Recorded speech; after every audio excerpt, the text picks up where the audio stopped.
Hello children, welcome to the YouTube channel of Velkin National School, Vasai East. I am Mrs. Deepika Singh, subject teacher of Hindi. आज हम पढ़ेंगे पाठ 13 राष्ट्रीय त्योहार। हमारे आज के पाठ का नाम है राष्ट्रीय त्योहार। राष्ट्रीय त्योहार। यहाँ पर विद्यार्थी कक्षा में राष्ट्रीय त्योहारों पर चर्चा कर रहे हैं। विद्यार्थियों का नाम है ज्ञान, आकांक्षा, त्रयंबक, क्षितिज। आइए देखते हैं कि बच्चे राष्ट्रीय त्योहार के बारे में क्या चर्चा कर रहे हैं। ज्ञान कहता है स्वतंत्रता दिवस और गणतंत्र दिवस हमारे राष्ट्रीय त्योहार है। आकांक्षा, अमर सपूतों के अथक प्रयासों से 15 अगस्त 1947 को हमारा देश स्वतंत्र हुआ। अमर सपूत मतलब जो कि देश के लिए बलिदान हो गए, अमर हो गए। उनके वजह से, उनके बिना रुके हुए प्रयासों से हमारा देश 15 अगस्त 1947 को आज़ाद हुआ था। तभी त्रयंबक कहता है यह दिन स्वतंत्रता दिवस के रूप में मनाया जाता है। 15 अगस्त 1947 स्वतंत्रता दिवस के रूप में जाना जाता है। ज्ञान, आज़ादी मिलने के बाद बड़ी लगन से देश का संविधान बनाया गया, कानून बनाया गया तथा 26 जनवरी 1950 को इसे देश में लागू किया गया। इसलिए 26 जनवरी का दिन, आकांक्षा कहती है, इसलिए 26 जनवरी का दिन गणतंत्र दिवस के रूप में मनाया जाता है।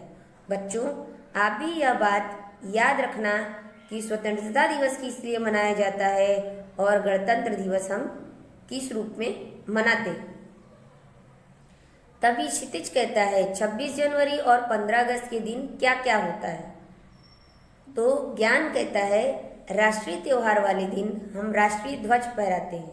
हमारा राष्ट्रीय ध्वज तिरंगा है और हम इस दिन राष्ट्रगीत गाते हैं। राष्ट्रगीत यानी वंदे मातरम। राज्य, जिला, शहर, गांव, विद्यालयों में इन त्योहारों को धूमधाम से मनाया जाता है।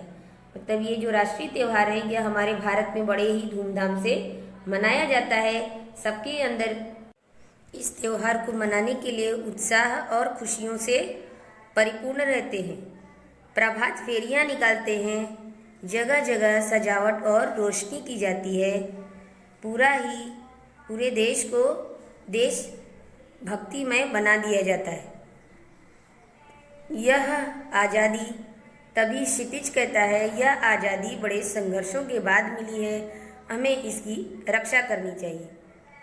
क्षितिज के कहने का तात्पर्य यह है कि यह आज़ादी जो है हमें बड़े ही कठिनाइयों से मिली है, अतः हमें इसकी रक्षा करनी चाहिए।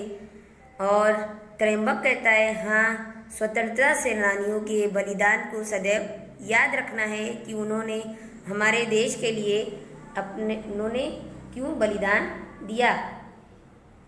अपने तिरंगे का सम्मान करना हमारा कर्तव्य है।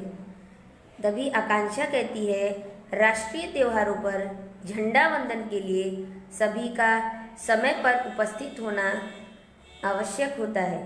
समय पर उपस्थित होना मतलब टाइम पर हाजिर हो जाना। राष्ट्रगीत के समय सदैव सावधान की मुद्रा में खड़े रहें। सावधान की मुद्रा में मतलब सावधान की अवस्था में खड़े रहकर राष्ट्रगीत गाया जाता है। राष्ट्रीय त्योहार हमें पूरी निष्ठा के साथ आनंदपूर्वक मनाने चाहिए। तो बच्चों, आपने देखा कि यहाँ पर विद्यार्थी जो है वह आपस में चर्चा करके हमारे राष्ट्रीय त्योहारों के महत्वपूर्ण बातें बता रहे हैं। हमारे राष्ट्रीय त्यौहार को हमें बड़े ही हंसी खुशी से, बड़े ही लगन के साथ मनाना चाहिए और इस दिन राष्ट्रगीत और राष्ट्रगान का सम्मान करते हुए अपने झंडे का कर्तव्य, अपने देश के प्रति जो हमारा कर्तव्य है उसे निभाना चाहिए, उसका प्रण लेना चाहिए।